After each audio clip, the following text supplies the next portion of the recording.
Last week I did a video on the Steam Deck OLED answering the question, is it worth the upgrade from the LCD model? But one thing I didn't talk about much was emulation on the Steam Deck OLED.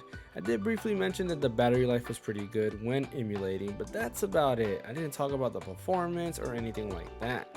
In today's video, I do want to do a deeper dive into emulation and talk about all that stuff and how these emulators run on the Steam Deck OLED. But before I get into that, don't forget to hit that like and subscribe button. I am trying to hit 1,000 subscribers. I am so close. I am sitting at 820 subscribers at the time of me recording this video. So every bit does count. As well as share the channel, it does help out a lot. So let's go ahead and dive into the Steam Deck OLED and talk about emulation.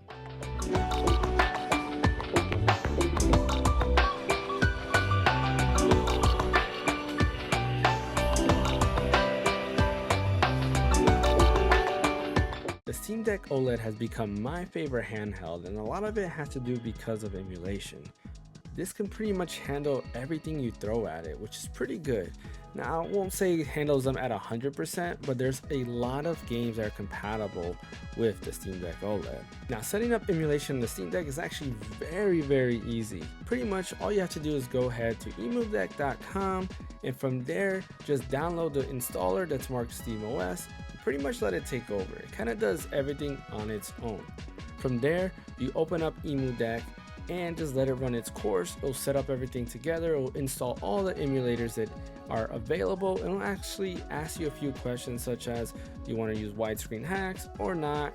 Do you want to go ahead and have different, I guess you could say, borders when you're using like RetroArch games? For example, if you played an SNES game, you'll have a border that looks like the SNES console. It would also ask you to set up the aspect ratio for your display. Do you want to play it at 4:3 or the native 3:2 depending on the console? After that, all you have to do is go ahead and move over your ROMs into the ROMs folder.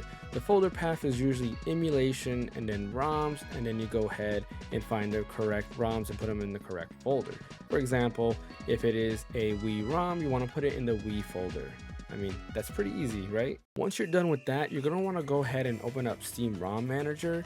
And pretty much what Steam ROM Manager does, it goes ahead and locates those game files, and it actually gives you like thumbnails and box arts for those games on Steam. It'll also add them to your Steam library. So when you go ahead and are ready to play the game and you're playing in Steam game mode, you can go ahead and actually go to your collections and see all of your ROMs there with a nice little box art on the collection side, which is pretty neat.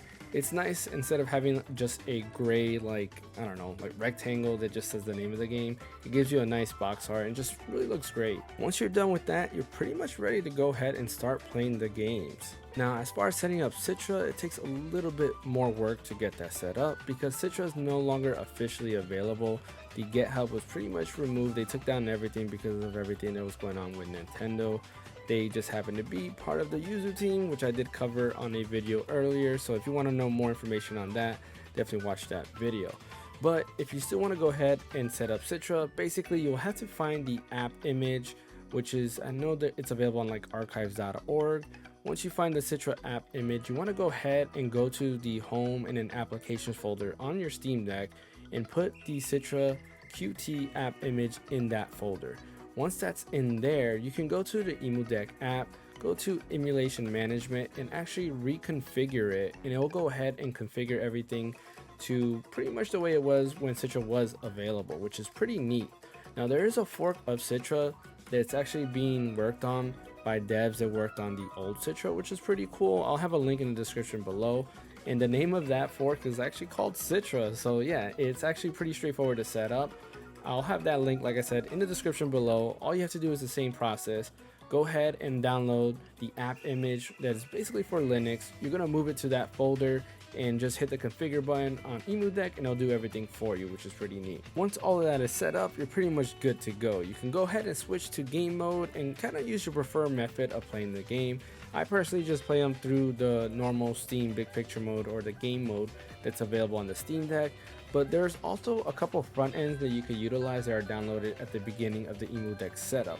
One of them is Pegasus, which I haven't really messed around with, and I probably should, because they have some pretty cool themes out there, and I really do want to check that out. But Pegasus is one of them that you can use. The other one is Emulation Station, which is very popular. Emulation Station is another front end. It's just pretty neat. It organizes all your emulation, or all your ROMs, and has like a little neat UI. You can actually customize the UI, which Emudeck will ask you beforehand, which is pretty neat as well. In my case, like I said, I just use game mode. I go ahead and find a game in the collection, regardless of what game it is, press the A button, play game, and it just works. The controllers are usually configured by Emudeck. They install some controller profiles for you, so they'll remap the controllers. If you're playing Nintendo consoles, you can also set it up in Emudeck where your B button becomes the A button, so it kind of acts like a Nintendo controller. Because if you know a Nintendo controller, the B and the A buttons are kind of reversed, as well as the X and Y buttons are also reversed. Me personally, with the way my brain functions, I'm so used to the Nintendo controllers being that when I play a Nintendo game, my brain kind of switches into the Nintendo format. So I really have to use the native controller format for the controllers, because if not, I get very confused. Now let's go ahead and talk about performance. Pretty much everything you throw at the Steam Deck, it is going to run flawlessly. For the most part, what I personally play is a lot of Game Boy games, Game Boy Color, Game Boy Advance games. Those all were flawless. SNES games as well were flawless. And 64 games for the most part run great. You have a couple options in terms of what emulator you want to use. Through RetroArch, I haven't had much of an issue, but I noticed when playing stuff like Mega Man 64 and Bomberman Heroes, I was getting a lot of stuttering. I did swap out to the Rosalie Mupin 64 core, and that actually fixed all my issues. Again, during the Emudeck setup, it does ask you what emulators you do want to set up. That is one core that I would go ahead, or rather one emulator I would go ahead recommending installing. By default, all of the games that are pretty much GBA and below, including N64 and below consoles and PS1, those are going to be set up through RetroArch. I recommend using the standalone emulators for those, such as Duck Station for PS1 and the Rosalie Mupin 64 for 64 games. I haven't had any issues with any of those, and all the games that I played using those have worked perfect so far. When it came to DS, no issue whatsoever. It's using pretty much RetroArch to play the DS games, so I've never really had to go ahead and utilize the standalone DS emulator. It's worked flawless. I played some Pokemon games through it. I played Fire Emblem with it. And yeah, no issues at all so far when it came to DS. Now PS2 is pretty much working flawless. I haven't had any major issues. It might just be a game by game basis when it came to that. The only issue I really had was I was playing Valkyrie Profile 2 to be exact.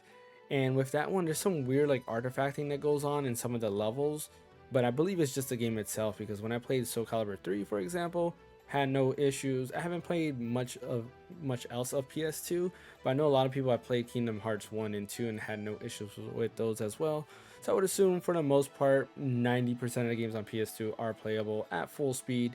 You might get some visual artifacts, and there might be workarounds in terms of setting up the emulation. You might have to like add hacks and stuff like that to fix certain things. But for the most part, I have no issue with PS2. The same can be said with GameCube. GameCube works flawless. GameCube I do play a lot of, and every game that I played so far has had no issue. It just works perfect. When it came to Wii, same thing. Wii just works flawless. Dolphin is just very, very well optimized for the Steam Deck. I've had no issues. I will actually backtrack a little bit and do say that when the widescreen hack is enabled, and it does say it before you enable it too, there are some issues in certain games. For example, when I was playing Pokemon Coliseum, if I would go indoors, for whatever reason my display would just freak out. It will go from a 4:3 to 16:9, and it kept going back and forth, and that actually was getting me a little bit dizzy. So when it came to playing GameCube games, I actually just took that off and just played native 4:3. Now if the game supports 16:9 by default, the game will go ahead and start up in 16:9. So a lot of Wii games, for example, have 16:9 by default, so you can go ahead and play those games without having to go ahead and configure anything. If you remember the Wii settings actually allowed you to set up 16:9 or 4:3 when you started a game, or rather before you started a game in the Wii settings menu. Well, in this case, what happens with Dolphin is Dolphin will set the Wii automatically to the 16:9, so every game you boot up in there should be 16:9 if it supports it. I haven't really seen a game that is only 4:3 when it came to the Wii era of gaming, but if there's one out there, it'll probably just start up at 4:3. But for the most part, everything was 16:9.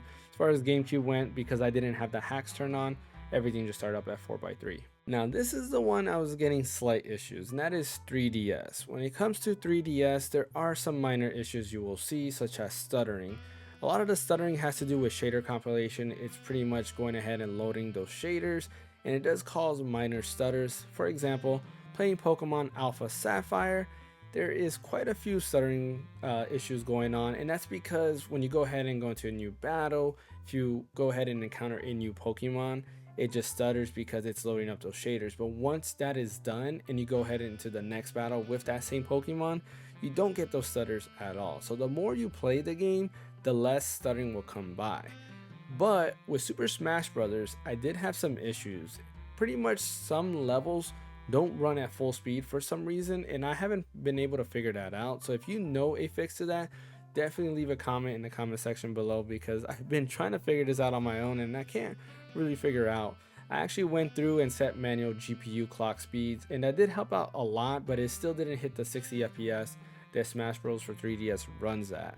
But everything else kind of ran okay, except for the minor stutters. Not exactly sure what's going on with that. I know some of it is shader compilation, but other stuff when it came to like frame rate drops, not too sure. I am using Vulkan as the GPU core, so basically, or as rather the rendering core, so it should be running flawless. I'm not sure if I switch it back to OpenGL if it'll work any better, but Vulkan for the most part seems to have made every game run better. I don't know, I'll continue playing around with it, see what I can get with that. If again, if you have any tips with that, definitely let me know in the comment section below, because I would like to fix that. It's kind of annoying to go ahead and play Super Smash Bros. And do like classic mode, for example, and I can't do every level because certain levels just stutter and they drop down to like 40 FPS, where other levels I can just do a straight 60 FPS and play just fine. Again, it's not limited to modes, it's limited to the stages in that game. Now when it came to Wii U as well, guess what? Runs perfect. No issues with Wii U. I've played Super Mario 3D World on there, I played Xenoblade Chronicles X, Twilight Princess, and Wind Waker, and no issues with any of those games. I guess the most annoying thing for me personally is that by default, when Emudeck sets up Cemu, it's set up as basically using the gamepad as your primary controller. So some games use the inventory, or rather use the gamepad as your inventory slot, and that can become annoying. There is a quick button on the back, so if you do the back top button, which is, let me double check what button that is R4. So if you do R4 or L4 on the back, that would go ahead and allow you to toggle the Wii U gamepad, and you can kind of utilize that. For me, it's kind of annoying, so usually what I do is I set it up so that it's using the Wii U Pro controller instead. And what that does is it pretty much acts like it's playing off a TV. So when you go ahead and go into a menu, rather than it going to like the gamepad mode, it goes ahead and actually shows the menu on screen. It's a more, I don't know how to put it, more native, I guess, experience. So you don't have a second screen. But some games don't work with the Wii U Pro controller for some reason. For example, NES Remix, when I tried to play just using the Wii U Pro controller, it didn't do anything. I had to use the Wii U Pro controller for some reason. I'm not exactly sure why. But for the most part, all the other games I mentioned, like Twilight Princess, Wind Waker, Xenoblade Chronicles X, all of those use the Pro controller no problem, as well as Super Mario 3D World. Performance is pretty much spot on. You will have to use a higher TDP for sure. If you're like me and like to manage your TDP so you can maximize battery life, Wii U is definitely the one that's going to take up the most. Haven't had any issues in terms of battery life. I've been getting about 3-4 hours depending on the game. Some games are more demanding and it will eat up your battery life a little bit more, but for the most part I'm getting about 3 to 4 hours of battery life when it came to Wii U games, which, you know, I like. That's more than enough for me. Now, two other emulators that the Steam Deck can do that I personally haven't messed with yet is PS3 and Xbox 360. That is something that I will be doing. I'll probably make a short video on that because I do want to test that out. I've been wanting to replay Lost Odyssey. I just don't feel like using my Xbox Series X, and this might be the best way to replay Lost Odyssey, so I'm definitely going to check that out. I did find some guides on how to set it up because there is a little bit of things you have to do to kind of get it work perfectly, but for the most part I've seen some videos and they got Lost Odyssey running at 30 FPS, which is, you know, its cap, and yeah, we're flawless, looked flawless, had no issues. It was only the beginning part of the level though, so who knows, maybe as you go deeper in it might have some issues, but I guess I'll have to wait and see. I will be testing that out, and I'll probably make a YouTube short on its performance there. When it came to PS3, I've seen other people play PS3 games such as Demon Souls. Me personally, I have less of a need to play PS3 games because PS3 games, for the most part, I either have them available for Steam or they're forgettable depending on the game. So like, I don't really have a need to play PS3 games, but I do know they play pretty good on the Steam Deck. I will mess around with that anyways, just so I can do a video and show it off. Again, this will probably be a YouTube short, and I'll show off a few games on how they work. If it becomes a bigger thing or a bigger experience, I might make a full-on video when it comes to that, but as of right now, we'll leave it like that. But yeah, as far as emulation goes on the Steam Deck, it is amazing to be able to do pretty much all the way up to Wii U, PS3, and Xbox 360 on one handheld. Not only that, because it is a Steam Deck, it is a PC, therefore you get a lot of PC games which are available on, let's say, PS4 and PS5 and Xbox One and Xbox Series X. So it's really neat to be able to play pretty much all generations of consoles. When you really look at the Steam Deck or any of these portable gaming PCs such as the ROG Ally, these are kind of an all-in-one package. They can do everything in this small form factor. For me, I really like the Steam Deck OLED because like I mentioned in the last video, the battery life. The battery life is a really big key component when it comes to me. I do not want to play for 2 hours and then have to plug in my device because I'm losing battery. And like I told you about Wii U, it does take up a lot more power. So I'm pretty sure if I was playing this on, let's say, like the ROG Ally, which I do remember playing, I think with Wind Waker, I got about an hour and a half or so. I probably got to look back at that video and see how much I was getting with that. But that was a little issue that I had with that. But let me know what you think about this video. What do you think about emulation in general and the Steam Deck emulation? I think it's the best out there.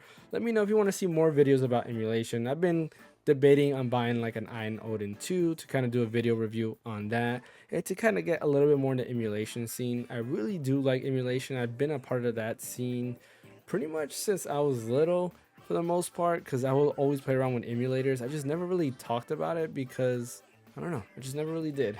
But let me know, do you want to see more videos about emulation? Definitely leave a comment in the comment section below. Do you want me to go more in depth about emulation? I try to make my videos a little bit more basic so your average user can kind of understand where I'm getting at. I don't want to do information overload.